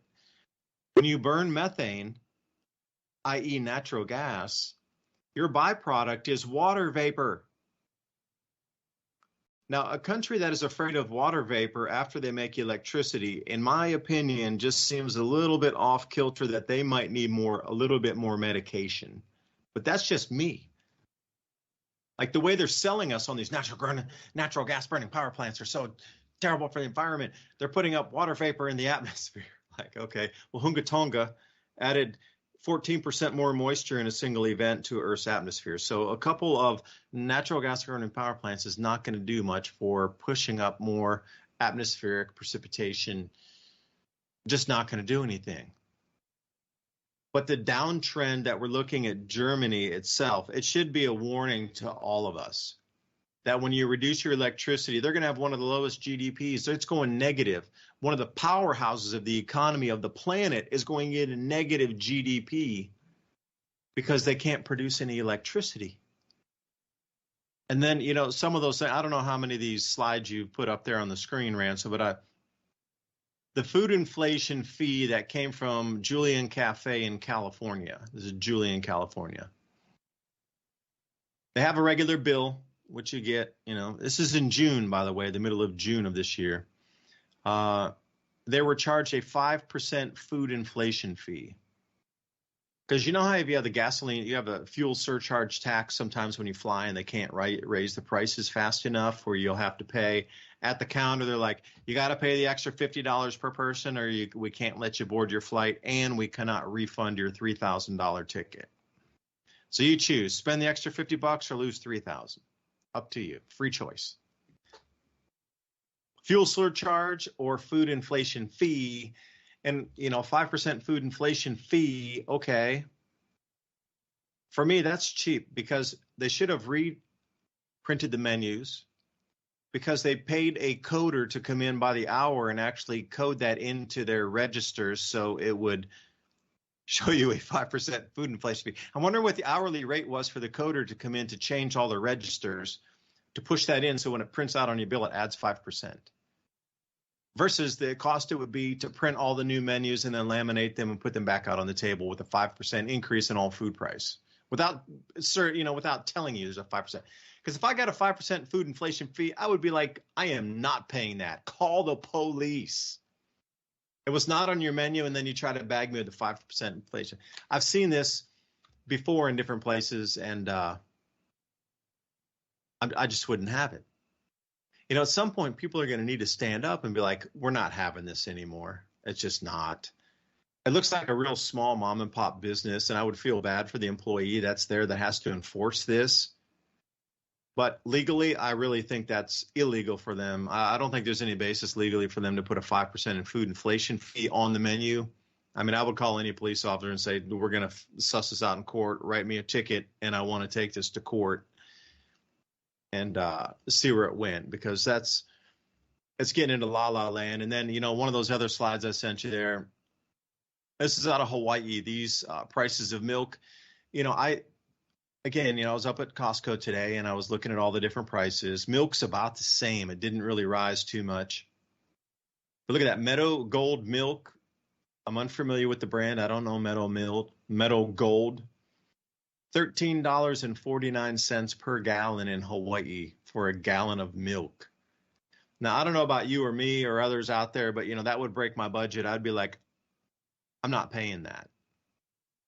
Because it irked me enough to pay for extra virgin olive oil. Looking at the $44 for 6 liters, I'm like, not a chance, bro. Not a chance. That was $18 less than a year ago, and you want $44. That's a doubling in price of olive oil in a year. Not paying it. I want to demand destruct that. So, I did end up buying avocado oil instead. So, but Ransom, I'll let you run through the slides, man. Guyana becoming the world's. Now think about I want to put it in perspective. So Germany's collapsing into a third world nation status because of lack of electricity. But Guyana is the world's fastest growing economy currently. Yeah, Guyana, like, Jonestown, kind of northern part of South America, they're coastal. Guyana, that is the world's fastest growing economy. So, I mean, what kind of world are we in now? And I really, appreciate, and I'm not saying anything bad about the country. I know a couple timber suppliers from there. Beautiful people, wonderful culture, great food, exceptional beaches, travel destination that's underserved. And, it's kind of a gem. If you're looking for that unpolished, super cool, like, drop yourself in a time machine traveling, Guyana is where you want to go, because it's going to catch up fast. I'd give it maybe 2 years max before it's on the map of everybody, because it's so close to America. You could fly down there. You can fly to Guyana faster than you can fly to Costa Rica. If you're coming out of the eastern part of the United States, it's closer to go to Guyana than Costa Rica. So put that in perspective. And then this place, tons of money going in there. Huge amount. It's a new BRICS currency aligned nation, and they have a huge amount of gold reserves. And I don't know. I'll stop there, man. But maybe you can, respond to some of those slides that I sent you, or some of the ideas that I'm throwing out here. Well, for one, I was tripping that wasn't even organic milk. That was just regular homogenized, pasteurized milk there. Can you imagine paying that? No way, man. And then, you would think that there would be some kind of program to lessen the prices for some of the people, at least, especially after Lahaina. But no, they're gonna make everything skyrocket in price. And you imagine the people there that just lost everything. They're going to the store and looking at, oh, well, we got $700 from Obama. I'll spend it on what you can't even get 5 gallons. What's that? Only 5 gallons of milk for $100. Man, come on. Can you imagine that? I would love to see the butter prices, but this is what they're going to do. This is the plan, is to incrementalize the price up. Until you're happy when they drop it down, which would be back towards the normal range of stuff, but still higher than it was before. That's a game of these retailers have been doing. But what happens when there actually is a lack of supplies for the demand? Well, you see those things skyrocket. The last time that everybody freaked out about the toilet paper, I don't know what it is. I guess we just don't use as much as other people, but we had the normal amount in the house. And we didn't have to go buy toilet paper until after it was over. Like back when there was toilet paper back in the shelves and everybody quit freaking out about it. We didn't even go to the store and get it. We just had a normal amount at home. Some supplies, obviously, you'll be way better. Like I trip out on this idea. The power goes out. You live in Florida. You live in Louisiana. Wherever it happens, a hurricane comes, the power goes out. You don't have nothing. There's no good foods at all rotted in the refrigerator. But if you had a container that was waterproof and you had, I don't know, 100 pounds, 40 pounds, even 20 pounds of beans, 10 pounds of rice and things like that, and just a couple containers, you're good for weeks. You're just good for weeks, just having a little bit of water and some supplies to just sit there and calmly wait for the disaster to go by. But other people can't. They're dying. They're panicking. They have to go to the government to get water. We always see that every time there's a disaster, they're delivering water to everybody. Everybody's dying of thirst. They can't find clean water. They don't have any food. Their house is destroyed or it's underwater. They have no place to go. But I think if I lived in one of those areas, when the hurricane was over, I would have several things set up to immediately start living life again. And I think we have to prepare for that, exactly like if something like that's going to happen, whether or not it's nothing physical. It could be nothing physical at all. The dollar collapses. We go to war. Where you're at, there may be nothing happening other than the prices skyrocketing and people telling you that you may need to ration or you may need to turn your power out because they're trying to ration the power as well. And we've seen that in peace times. Look at California, look at Texas, trying to push people to ration their energy because of one reason or another. But the truth is, when you look into it, they turned off the power. They made less power or made it less available to the people so that when there came an emergency or an overuse or a need for a lot of it, they just could not supply it or didn't want to. And that looks like about what it is. And like I said, if you're depending on government to come save you, you're in for a big surprise. Look at those people in Lahaina. I know I don't want to keep harping on Hawaii, but that was like the best example ever of why you should be prepared, have a plan for yourself, have your own supplies and your own way out of things. When in doubt, know your way out. And the people that knew their way out and they didn't listen to government and they absolutely did the opposite of what government was telling them to do, they're alive. Unfortunately, a lot of people that listened to the government and were deer in headlights during the emergency and had no plan. They had no idea what to do in case that happened. Like right now, if the same thing happened where I live, I would gather my family. I have a gas mask that I could, go through the smoke and get things if I needed to. We have enough stuff to just leave. Forget about it. Drop the phones, drop the house, forget about it. And we'll be out there being hunter-gatherers within a matter of days while other people are panicking, putting their life back together. But I knew if something that bad happened, I'm out. And I'm not going to let a fire or a government stop me from taking my family to a safe place. And that's how everybody has to think. And you just got to remember, they have these cards. It's almost like that Illuminati card game And, there's some really spooky stuff with that where it seems like they've already played several of those cards and they just happen to line up with real events. Or you could look at, The Simpsons or whatever floats your boat about predictive programming. The ideas are out there and then they seem to happen. So it's not like they don't happen. So why not be prepared for everything and just treat it just like people used to, where they prepared for any scenario. I use that a lot because that is what people have to deal with. There's no specific or single issue that you should plan, and focus your attention on solely. You have to spread it out. What could happen? And isn't that exactly kind of the financial advice that most investment firms give, is to spread your wealth out? And, or what's the old saying, don't put all your eggs in one basket. Well, I think the same is about planning for ahead. That our government doesn't have you in mind as far as at the top of their list for making sure that you're happy, safe, and whatever.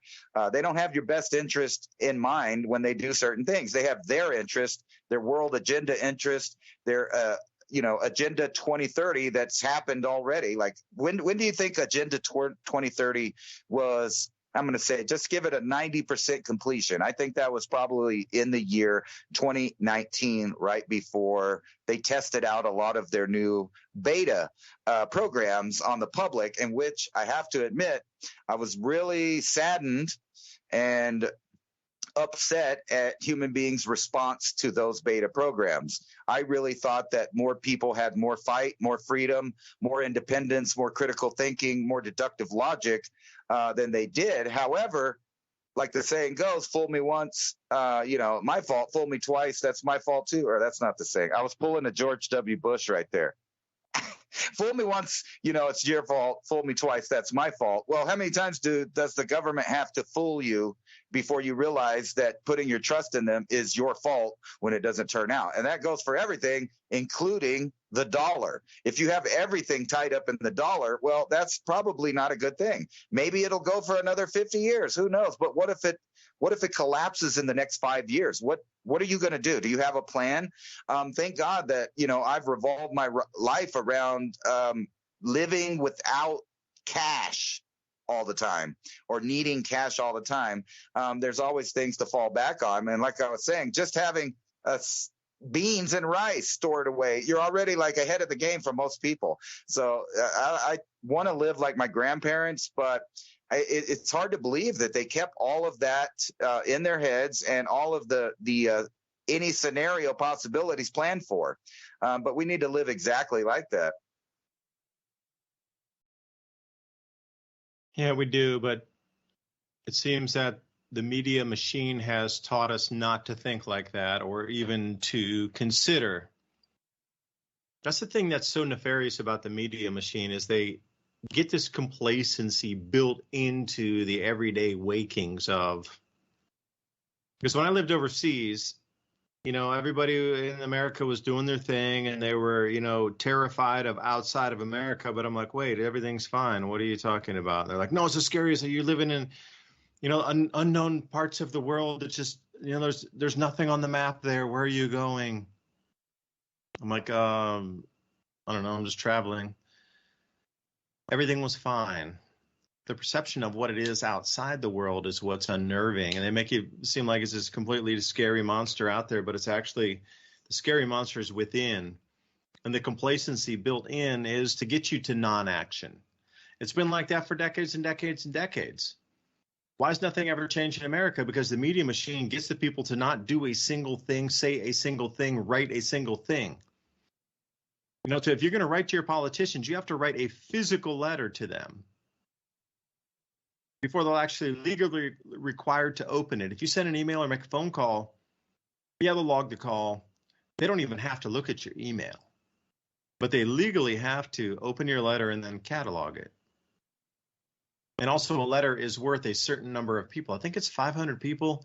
If they get a paper written letter, it means that there's that much, one paper written letter equals the equivalent of 500 of people who would think that way but did not write because of one person wrote.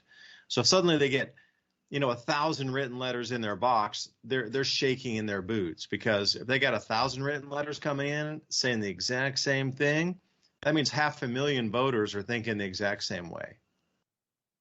Then they start to change. Because maybe I told you the story before. During the first bout of COVID, when I was back in the States, and I got back here, it fell apart in Asia, and I was living in Asia, and it completely fell apart over there. And I fly back here to the States, and I get back, and nothing had gone on here. There was no supply chain disruptions. All the medicines were here. Everything was fully functional. Damn, there's even masks in the shops, And I came back like some dude who'd been stuck on an island for years and finally got back to civilization. I'm like, no, you got to get ready. This COVID thing, it's going to wipe us out here. You got to get ready. And people, I tell you, I was laughed at, and people were like, are you kidding me? This is America. This is the best medical system ever in the whole thing. And once it started to sweep, and it swept here fast, once it started to get really deep, and remember all those people running for the toilet paper? I swear to you, I was the only guy in the line, no toilet paper in my cart, 100% food. And people were looking at me like I was an idiot. Why is this guy buying all this food and no toilet paper? Who's this joker, this idiot not buying all the toilet paper? There were people with carts and carts and carts and carts all over the place, just stacked to the rafters with toilet paper. And I'm the only guy with a complete cart full of food. Like that thing weighed 200 pounds, me pushing that thing, just like you say, rice and beans and all this stuff. Because the reason I'll tell you this, like a 25-pound bag of flour, how many, you could get more than 100 loaves out of that, I think. If you're using a third of a cup or a half a cup, something like this, 2 cups, maybe not 100 loaves. But you could easily get 50 loaves out of a 25-pound bag of flour. And I buy sugar, too, by the bulk. 25 pounds bags of sugar, 25-pound bags of flour. But I do bake my own breads, so I do use it. And I'm always experimenting with different protein contents in the flours to try to see which one works, which one doesn't. I've really never had very good luck with like 14% protein, like really dense. I always find with just like regular all-purpose baker's bread, I know it's probably not the best. There's glyphosate and stuff in it. But to swing way over in the real heavy, dense stuff, it always comes out too thick. It's just, maybe I don't have the correct oven to cook it. But I find that just a regular all-purpose baking flour works great, and you get fluffy loaves and things. But to have that knowledge of, all right, I can take a 25-pound bag of flour with some oil and with some yeast, and I have yeast to be able to prepare different things, and then come out, and people would be like, I don't have any bread. We haven't eaten bread in months, whatever. Dude, do you have any flour laying around? Let's make some in your oven. Because I noticed today myself also when I was shopping, like about halfway through my venture before I got to the frozen food section, I looked at it and go, damn, it's like I was back to an 1860s store. Everything was super basic. I had the salt, I had the flour, I had the sugar, just like bone broth and chicken broth and stuff. And my cart was like an 1860s, like old home, some kind of sundry shop somewhere. And I had bacon fat in there, pork belly and stuff. And I looked at it and I go, damn, this is old school shopping, man. I feel like I'm in the 1800s. And I really didn't pay attention if people were looking at my cart like, what's this guy? He's got all just like, going to make his own stuff. This guy's a little interesting. But what I did notice by my perspective was I didn't really notice so many people looking at my cart of kind of just my basics of create my own stuff out of nothing, like home goods type of thing. But what I noticed was the huge amount of junk food in all these other people's carts. And I was thinking, man, people are going to have to change the mind frame. And I get it. I love snacks too. I love snacks sometimes. You need that little treat. You just need, I worked, I'm hungry, I'm working, I'm doing something. I need a little treat, a little something cookie or a cracker or something, a cheese cracker. I get it. But when 90% of a cart's full of just complete junk food, like the mind frame needs to change a little bit on A, what you can create from scratch, but B, just the buying habits of nutritious foods are going to need to go and be completely revamped. But again, that's not something they're talking about or teaching in the media. Like, just go out, everything's going to be fine tomorrow. And I've had a few people on the Adapt 2030 channel write in and go, well, nothing's happened since you were making all these predictions. And I'm like, I don't know if you're just trolling, bro, or if you haven't been awake for the last year or two. But if you think the world was exactly the same and nothing's changed 2 years ago to compare to today, I don't know, man. Maybe there are people in the world that aren't seeing the change, but I don't know where they're living that they could not see this big of a change occurred across the entire planet. Just, but just the reason I was trying to make all these statements was think about making things from scratch, like Ransom was talking, the beans and the rice, to create your own foodstuffs. I mean, I got a couple different kinds of beans because I love garbanzo beans. So I'll buy the dried ones because you just need to soak those in water for if you get up in the morning and put them in the water, by the time you're ready for dinner in the evening, they're super soft and supple. You can do a million things with them. Same thing with the beans. Any kind of beans you get, throw them in the water in the morning. 12 hours later, they're soft enough to cook without giving you the gas. Lentil beans, kidney beans, whatever. There's a million kind of beans, and there's a fair few different types of rice too. Although India quit exporting a lot of the non-basmati rice stuff, but anyway. I mean, if you went back to your grandparents' time and looked at what they had in their kitchen, they made an enormous amount of stuff from scratch. Even the potato chips. My grandma used to make potato chips for us.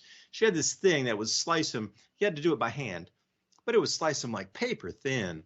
And then she would put them in the oil and then put them on a paper towel. And we'd have our homemade potato chips. I mean, there's a million things you can do homemade, but I don't know, man. I think, Ransom, the homemade, made from scratch mentality is going out with this instant lifestyle that we're used to. But, as soon as China cuts off the goods and that starts breaking down, I don't know where a lot of people are going to be in the psyche when this happens. Nutritional health for the body is one thing, but the mind is a completely different animal that's going to get away from a lot of people that just aren't going to be able to handle it or even have the knowledge or cookbooks around. Or, what if your internet gets cut off and you don't have any cookbooks?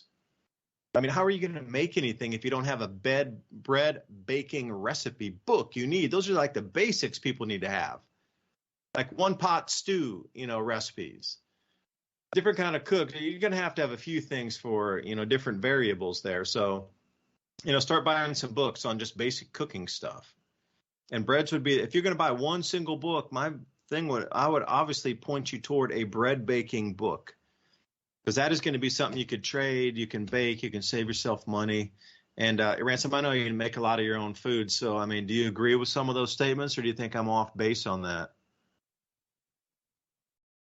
No, man, we actually just pulled out this book from, it's got to be the early 60s or maybe 50s. That's it has 100 recipes in there for ground meat, from hamburger to whatever. But it's just amazing that we were looking through there and we're all of these meals that look delicious that, I forgot even existed because, I hadn't eaten them since I was a kid. So I forgot all about them. But just looking through that book, there's so many ways to prepare the same food where you don't get tired of it.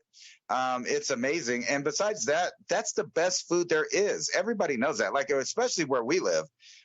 You can go out and eat at some really good restaurants. They have Mexican-American restaurants. They have New Mexican restaurants. They have Mexican restaurants.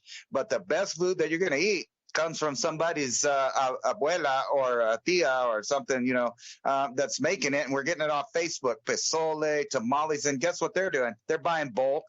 They're making a bunch of food ahead of time. They're also selling it. But I guarantee you, each one of those houses, some of them are very low income. But I guarantee you one thing, when you go in there, Grandma's got a bunch of food cooking. There's food cooking every day. They have stores of things like beans and rice and dried foods, dried chilies, dried herbs, dried spices, everything packed in there. And that's the way everybody should be living. And it's kind of amazing that the mainstream American people have switched over to the fast food. And matter of fact, now I watched this video the other day where a guy was walking around downtown in Paris. And he was completely confused because since he was a kid, they had told him, you need to go there when you get older. You'll miss out if you don't travel abroad and go to places like Paris. And then he gets there. There's people pooping in the sidewalks. It smells like pee. There's graffiti everywhere. There's cafes everywhere. And compared to the food, our food, which you would think that this is French food, you would think that people would love it. But instead they're thinking, oh, it's bland. I had to go to Church's Chicken, and then they were showing around the whole area. There's Popeyes, there's McDonald's, there's Burger King, there's Domino's, there's Kentucky Fried Chicken, there's Taco Bell, there's all of that same stuff spreading through Europe, destroying, helping to destroy. Now, when all of these newer generations are used to just going to buy something to eat, which they are now, and then even on top of that, the delivery foods, like everybody uses their phone to get their food. What are they going to do when it turns off? Most of these people don't know how to cook. They don't know even what to buy. They don't know what foods go together. They know nothing about spices or flavor or, nutrition. The other day I was out here looking at my purple amaranth, and, I knew that gathering the seeds up, you can make sprouts. And then I was thinking, well, the leaves are edible. What can I make with them now that the year's almost over and they're kind of, leathery and stuff. But I got into it, and then I find out they're high in protein. You can do all kinds of stuff with them. There's food everywhere sitting outside. Yeah, by the way, okra, the leaves and the flowers, those are edible also. Thanks for joining us tonight. Hope you got something out of our conversation. David DuByne, Ransom Godwin signing off. Please remember to sign up for the show notes. The Ice Age Conversations, oilseedcrops.org. You'll see it in the nav bar. We'll send you the show notes of what we're talking about tonight.